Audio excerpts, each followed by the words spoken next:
In this exercise tutorial, I'm going to be taking you through how to do a kettlebell deadlift. Now, firstly, I know I've got these kettlebells in the right position because if I come into a hip width stance, the kettlebells are just outside of my feet and they're outside of the midpoint of my foot.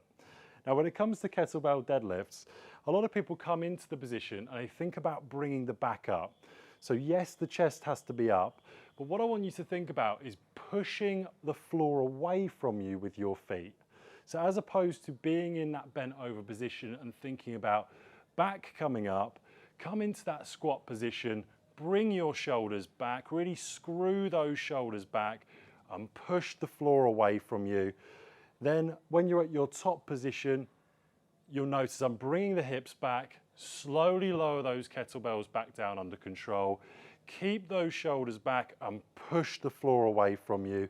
You're trying to keep a nice neutral spine as you're doing the exercise and repeat for your desired amount of sets and repetitions. Once you get up to the top part of the motion, make sure you don't hyperextend the back. So we're coming up to a neutral spine position as opposed to coming up and then really thrusting the hips forward and making that back hyperextended. That's how you do a kettlebell deadlift, and you repeat that for your desired amount of sets and repetitions.